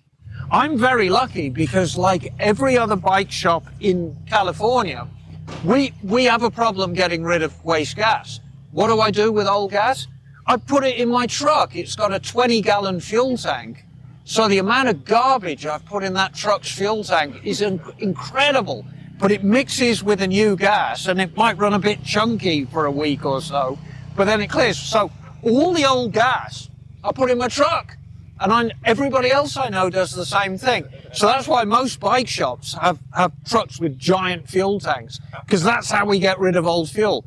But there's never a substitute. You can try it, and you won't have deposits in your carb. That is the good news. The bad news is you may not have the combustibility you want come springtime. Makes sense. Thank you. Oh, we have another question from the Peanut Gallery. Hello, Rob. All right. Now, I have a situation, and you're going to hate me for this. Is this in your relationship at home, or is it motorbike related? I have a motorcycle that I want to prepare to sell. Okay. The problem is, this is a 2008 BMW K1200 GT. Fantastic bike. They are a superb bike. Yeah. They are something of a truck. Yeah, they are. It is a large Teutonic truck. 721 pounds. Yes. Yeah. Right. And it's the cruise missile. I love that bike, but here's my problem. I want to sell it because I don't ride it anymore, and it's been sitting in my garage for 10 years. Okay. And it's a fuel-injected bike. So I want to prep it for sale. What am I looking at here? Potentially more than it's worth. That's what I was thinking too. As good as the K1200 is, K bikes have never been valuable. No, they have not. And it's a crying shame because they're enormously good bikes. If you ever get the opportunity to ride a K bike, and the Ks. And by the way, this is the newer K, the K44 engine. Right. Yeah. The K bikes were introduced in the early 80s because BMW realized their flat twin engine was really at the end of its life, or they thought so. So they thought we need to come up with something new. So they reached out to Peugeot, of all people. And Peugeot had a rather jolly little 1-liter car engine that produced good power for its size, And BMW said, okay, we can use that engine. We're going to flip it on its side so it's low, give it individual throttle bodies, a nice exhaust, get the power up, and the K-bikes were born. And in a master stroke, there were 2 bikes initially. There was a 1000cc 4-cylinder. They just took a cylinder off and made a 750 triple. And the 750 triple was actually considered the sweeter of the 2. For whatever reason. I love triples. And I have one of those. Yeah, great bike. Yeah. But over the years, the K-bikes have become 1100s, then 1200s, then 1300s, then 1600s as a 6-cylinder.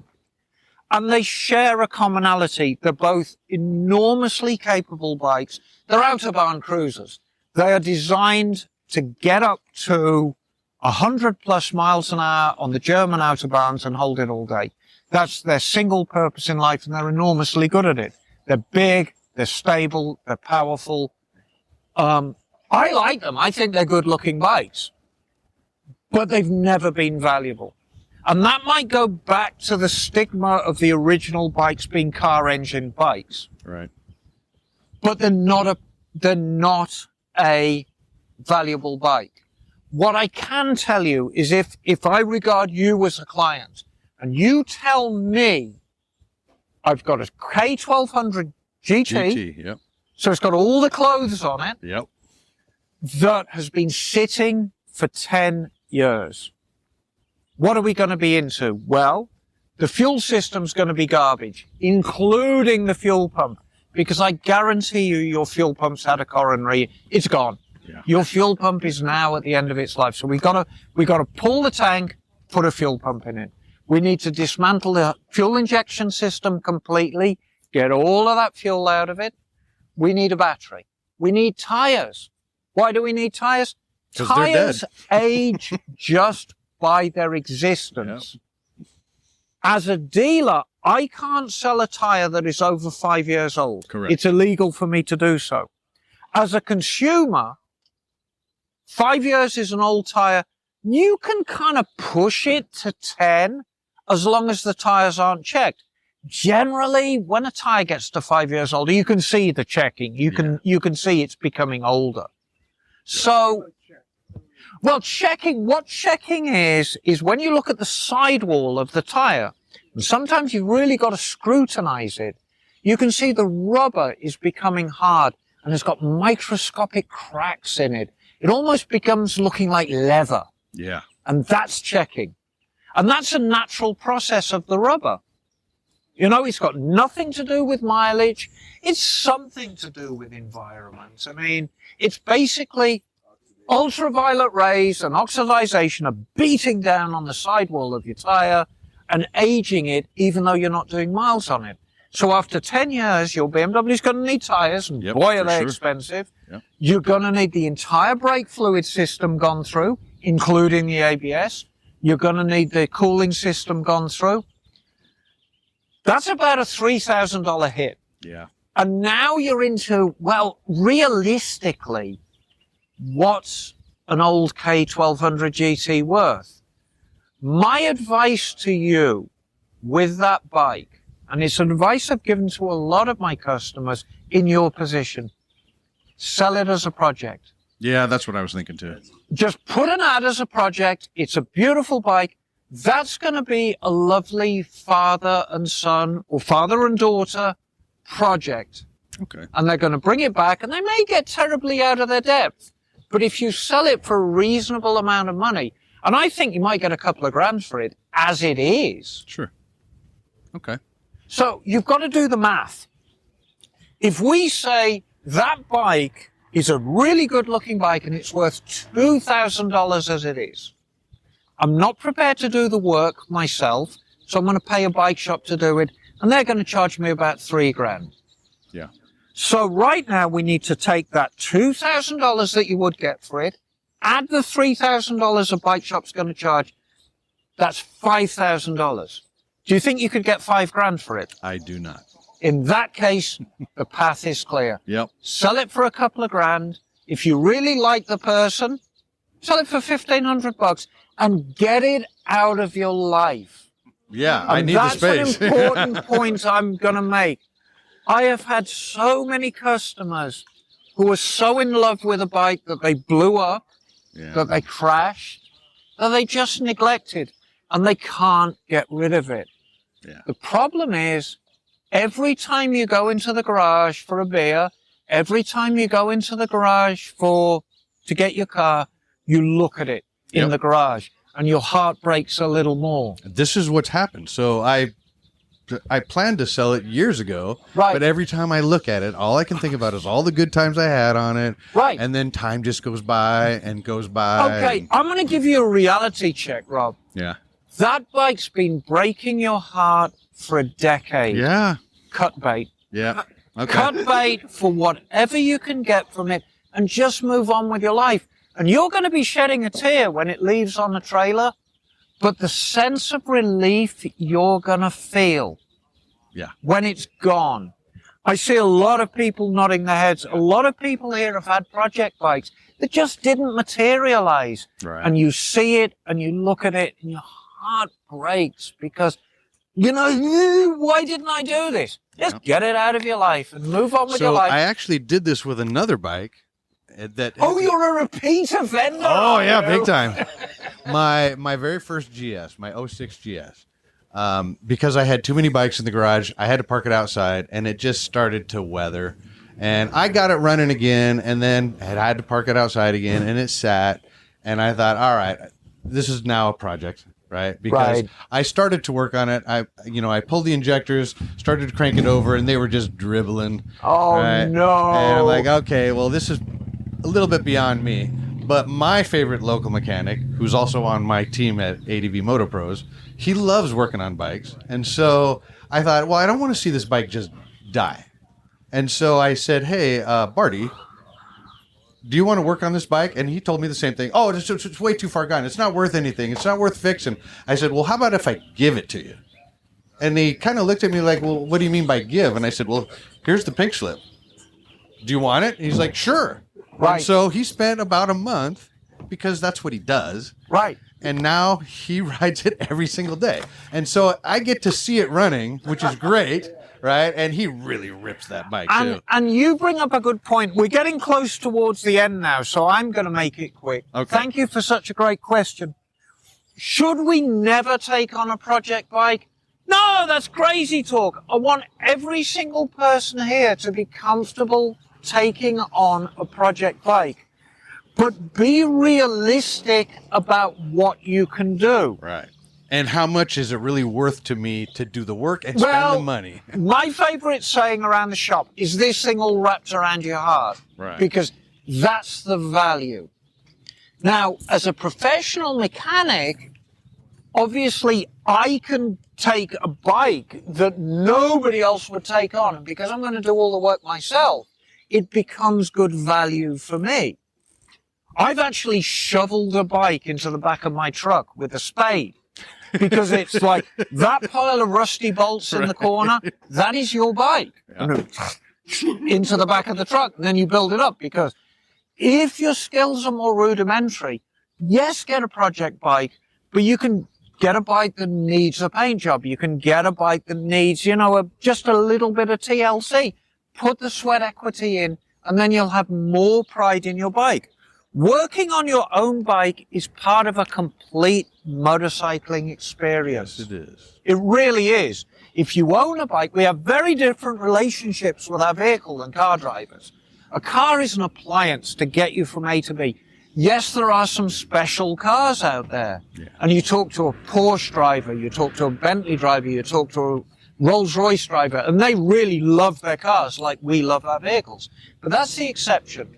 The majority of car drivers, they just want an appliance to get them from A to B warmly. We really have a relationship with our vehicles. It's like we're married to them. Yeah. And if we neglect them, just as if we neglect a marriage, it's going to end in an ugly divorce. Yeah. You want a GT? I can't take it on right now, but thank you for the lovely offer. Sell it to a father and son or a father and daughter team, Yeah, that and sounds just like the revel in easiest the way fact out. that it's going to get Yeah. some loving hands laid on it. With that, we're getting towards the end of the show, so I want to thank everybody for participating in this weekend, which I think has been a roaring success. It's not over yet. It is currently 10 a.m. on Sunday morning. I think everybody's got a little ride planned today, but we're basically going to be breaking up camp. Thank you to Matt from Breaking Away Adventures for putting it on. Thank you to everyone who listens to the show religiously.